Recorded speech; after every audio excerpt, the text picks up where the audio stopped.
नमस्कार, कांचन वर्ल्डमध्ये आपलं स्वागत आहे. आज तुम्हाला मी अशी पौष्टिक भाजी दाखवणार आहे, जी लहान मुलं पण खात नाही, पण अशी भाजी केली तर सगळेजण आवडीने खातील.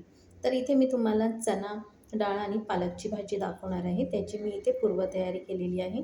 चण्याची डाळ 4-5 तास भिजत ठेवली होती आणि चांगली अशी पाण्यामध्ये धुवून घ्यायची आहे. कांदा आणि मिरची आणि लसूण 4-5 पाकळ्या ठेचून घेतलेल्या आहेत आणि पालकसुद्धा छान धुवून बारीक कापून घ्यायचं आहे. तर इथे आता मी फोडणीची तयारी करत आहे. तर 2 पळीभर तेल घातलेलं आहे. छान गरम झालं की त्याच्यावर जिरं आणि मोहरीची फोडणी द्यायची आहे आणि थोडंसं हिंग घालायचं आहे, कारण चणा डाळ आहे तर हिंग घालणं महत्त्वाचं आहे. तर इथे बघा मी कांदा आणि मिरची यावर तेलावर परतून घेणार आहे. आता इथे कांदा लालसर होईपर्यंत परतून घ्यायचा आहे. कांदा व्यवस्थित तेलावर परतला का भाजीला चव छान येते. कच्चा कांदा ठेवायचा नाही. आता इथे मी अद्रक आणि लसूण ह्याची पेस्ट केलेली आहे, ती घालत आहे. ती सुद्धा तेलावर चांगली परतून घ्यायची, त्याचा कच्चेपणा या भाजीमध्ये अद्रकचा मोठा तुकडा घेऊन तो अगदी खिसून घेतला तरी चालेल, कारण अद्रकचा स्वाद जो आहे या भाजीमध्ये छान उतरतो. तर आता इथे मी चण्याची डाळ तेलावर परतून घेणार आहे. चांगली 3-4 मिनटं ही परतून घ्यायची आहे. डाळीला शिजायला वेळ लागतो, म्हणून आपण ही कांद्यावरच अशी परतून घ्यायची आहे, म्हणजे लवकर शिजेल. तर इथे बघा 3-4 मिनटं मी परतून घेतलेली आहे. थोड्या वेळ झाकूनसुद्धा ठेवली होती. आता यामध्ये आपण सुके मसाले घालत आहोत. अर्धा चमचा हळद, 1 ते 1.5 चमचा घरगुती मसाला म्हणजेच लाल मसाला आणि 1 चमचा गरम मसाला. तर हे सर्व मसाले घालून मिक्स करायचं आहे. तुम्हाला किती भाजी तिखट पाहिजे त्यावर तुम्ही मसाले घालू शकता. आता यामध्ये मी छोटा टॅमॅटो लहान तुकडे करून घातलेला आहे, म्हणजे टॅमॅटोसुद्धा डाळीसोबत शिजेल.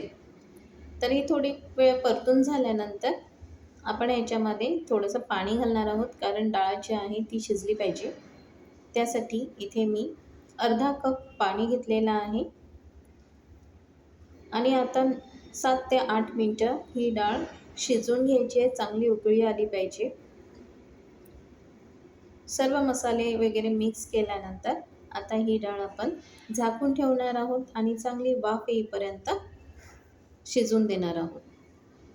7 ते 8 मिनटं डाळ शिजल्यानंतर बघा थोडीशी डाळ शिजत आलेली आहे आणि मसालेसुद्धा शिजलेले आहेत. तर आता आपण ह्याच्यामध्ये कापलेला पालक जो आहे तो घालणार आहोत. डाळ अर्धी शिजली की त्याच्यामध्ये पालक घालायचा आहे, कारण पालकला शिजायला जास्त वेळ लागत नाही आणि जास्त शिजवायचीही नाही. तर इथे आता झाकून ठेवलेलं आहे. परत 5 मिनिटांनी मी तुम्हाला दाखवते की पालक बघा मस्त असा हिरवागार दिसत आहे, पण अजून पूर्ण शिजलेला नाही आहे.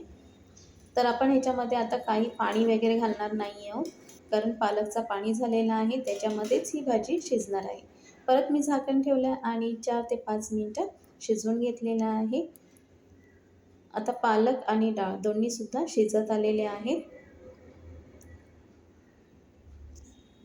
डाळ आणि पालक शिजत आल्यानंतर ह्याच्यामध्ये चवीनुसार मीठ घालायचं आहे. मीठ घातलं की थोडंसं असं ढवळून घ्यायचं, म्हणजे मीठ सगळीकडे लागेल. या स्टेपला आपण इथे वाटण घालणार आहोत. मी सुक्या खोबऱ्याचं वाटण घेतलेलं आहे, 2 ते 2.5 चमचे घातलेले आहे. जसं भाजी असेल त्याप्रमाणे वाटण घालायचं आहे.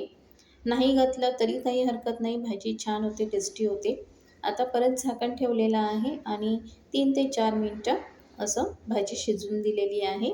आता ही भाजी शिजलेली आहे, पण जर का तुम्हाला रस्सा भाजी पाहिजे असेल तर या स्टेजला गॅस बंद करायचा आहे. तुम्ही भातावर ही भाजी घेऊन खाऊ शकता, खूप छान लागते.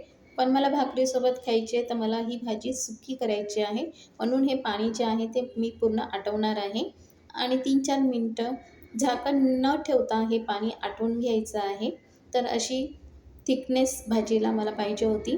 या स्टेजवर मी बंद केलेला आहे गॅस. आता सर्व्ह करून दाखवते. तर मी इथे तांदळाची भाकरी बनवलेली आहे. त्यासोबत दाल पालकची भाजी खाणार आहे. तुम्हाला चपाती किंवा ज्वारीची भाकरी, नाचणीची भाकरी, कोणत्याही प्रकारची भाकरी ह्याच्याबरोबर छान लागते. त्यासोबत सलाद घ्यायचा आहे. कांदा, काकडी, लिंबू. लिंबू ह्याच्यावर पिळून खाल्लं तर खूपच छान लागतो. अशा पद्धतीने तुम्हीसुद्धा भाजी बनवा आणि कमेंटमध्ये सांगा. रेसिपी आवडली असेल तर लाईक करा. आता भेटूया नवीन रेसिपीमध्ये.